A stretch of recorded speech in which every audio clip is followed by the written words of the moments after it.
Yo, yo, yo, what's up, everybody? It's Bob Greasy from the Bronx, and I got a brand new phone, as you guys can clearly see.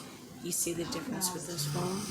You can actually see me from me without all that weird glare, without all that weird stuff, and I'm absolutely adoring this phone. So, guys, you have no idea what's going on. I'm at a loss for words, guys. Not only am I at a loss for words, I am hurt, I am confused, and me and Tito have been running around like crazy for my daughter and her boyfriend, and her father has been saying and getting involved in all the negative aspects, deflecting. And I still not have bad mouthed him, I haven't bashed him, I haven't said anything bad about him, and I'm not going to stoop to that level. But yes, he has said very bad things about me and Tito, which is just horrible because we're the only ones who are helping these kids. We're the only ones who are going to bat for them. We're the only ones, and I'm bringing BDB all around town. You know, we had a very good time the other night, absolutely. We went out to eat and, got a little break from the stress. So that's what you guys seen. You guys seen us getting away from the stress. But it has been very stressful, not in the terms of helping them, not in the terms of trying to get them situated, in the terms of the obstacles and the things that have to be done. It is a lot of work. They don't have anything to get a partnership. When they house them, they're going to be separated. I told Gia she's welcome to stay here by herself. Tito doesn't feel comfortable with letting the boy live here. I have to respect that. It is a one-bedroom apartment. We have a little baby.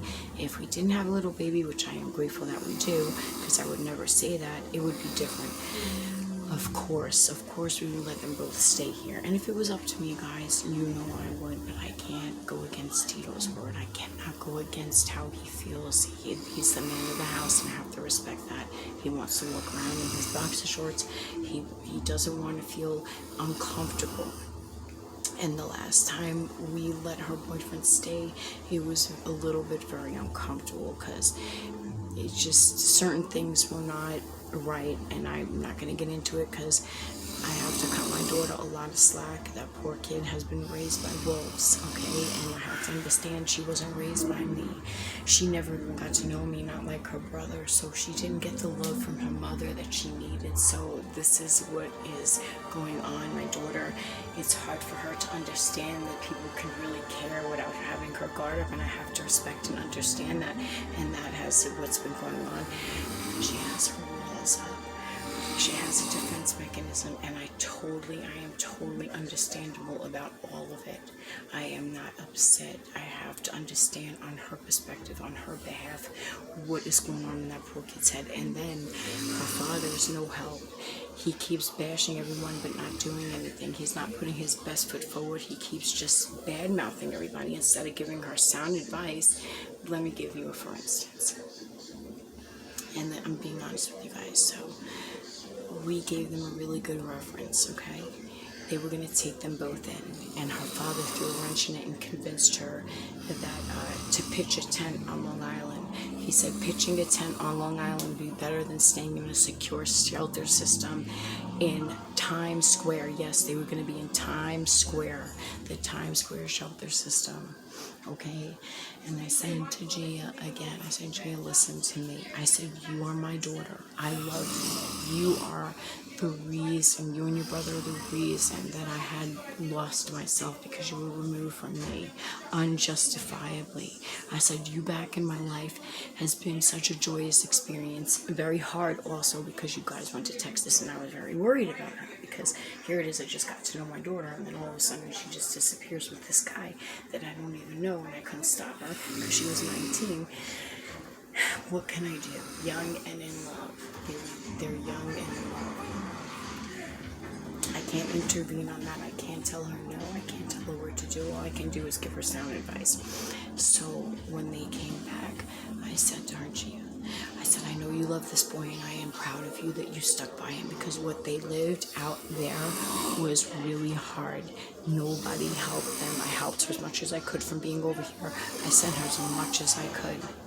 you know, and I'm trying to reach out to some people to see if they can help me help my daughter. Maybe make a GoFundMe, not for her, not for me, but for her, for my daughter. It's not about me. I don't need anything. I need to help my children. I need to help my daughter. I don't want them in a shelter, but what else am I going to do? This apartment isn't big enough, everyone. There's nothing I can do. I cannot convince Tito to take them both, and he's not going to do it. I begged and I pleaded with him, and I have to respect his wishes. We have a baby. We have a relationship. This is not, it's not like we have an extra bedroom and then shame on us if we did and said no, straight up. And I told him that. I said, we had an extra bedroom, we would let them stay. There is no doubt about it. I couldn't.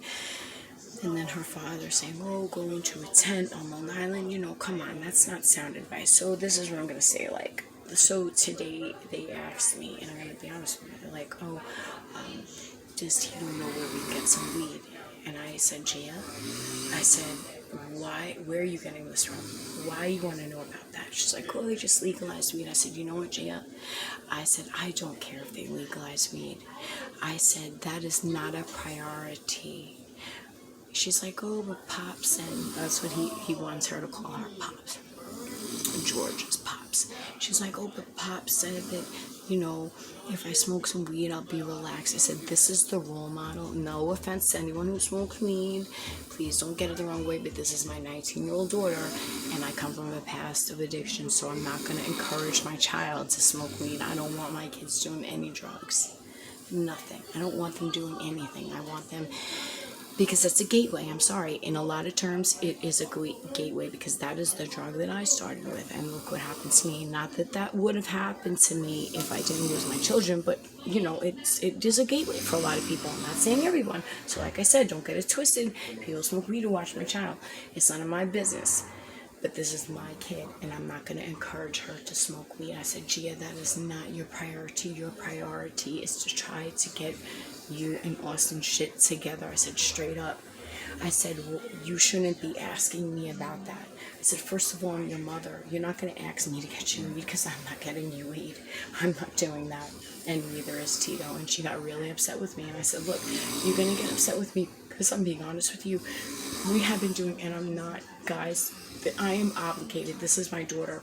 My daughter was not in my life all her life. So I feel extra obligated to do even more to baby her. That's why you heard me the other night baby talk to my daughter. I didn't even realize this. Oh my God, I'm talking to her like a little baby because she's my only daughter. I don't want her to disappear on me, but I have to be firm. And if anybody disagrees with me and anybody thinks that I'm overreacting about her asking me about weed at a time like this, now, if they had everything together, if they had their place in order and got a job and was trying to get a vocation, they want to relax and smoke weed, they're 19 years old. That's on them. But at this time, they're in limbo. They're trying to find a place to go. Tito's not letting them stay here. You know what I'm saying? So it's like I'm stuck in this position and I have them asking me about weed and I had to put my foot down. I said, I said, Gia, this is not a time to be asking about that. I said, we gave them all the links. You know what they did? They said, no, we're not going to go to that shelter. We'd rather stay in a tent. So this is her father putting all this in her head, telling her about weed, telling her to stay in a tent. I said, listen, Gia. I said, I lived in the streets in New York City, in the streets of the Bronx. I said, first of all, I don't care what part of the city you live in. You're not going to live in the streets. I will not allow it. I will not allow you to live in a tent. I will not allow you to thug it out. I won't allow it. Even though she's 19 years old, I will not allow it. I will do everything in my power to stop this because this is ridiculous. This place can help them. Tito did so much research for these kids. And, her boyfriend, he wants to go in the army. He wants to do stuff with his life. And I'm proud of him. And I told him, I said, look, don't let anything get in your way. You want to support my daughter. You want to marry her. You want to be a good husband. That is a good thing. And my ex-husband is telling him, no, don't go in the service, blah, blah, blah. Like, come on, this kid wants to start a career, wants to start his life, wants to support my child, and he's thrown all these wrenches in it. So this is what I'm dealing with, guys. I'm going through a lot. you know, and I just don't know what to do. And if anybody can give me any sound advice, because Tito's been doing so much for them, and I don't think that they should be thinking about smoking weed. I think they should be thinking about getting in touch with these people, these links, these services that we gave them. And I told her, I said, you'll be right there, so you can come here every day. We will feed you. We're paying for her phone. We just fixed her phone. We've been buying them dinner. I'll do everything. Tito just won't let them live here. He won't. And what can I do, guys? Tell me, what can I do? You don't think it breaks my heart, but I can't go against Tito. We have a baby. So guys, I gotta get to bed. I want to give you guys a little bit of an update. Please pray that George, her father, stops throwing wrenches. Please pray that these kids get their shit together. Please, guys. Please. I want to do everything I can to help my daughter, but they gotta put some of the work in. Alright, guys, I love you. God bless you. You want to see little Weedy B? See little Weedy B. I've been so tired, guys. I got a new phone. We just paid for my daughter's new phone, and then I got a new phone because that iPhone was not working. It was cutting me off. Let me see. I don't know if you can see it. Hold on a second. Shit. Can't tell. Hold on, guys. I'm trying to. That little light doesn't work. Let's see.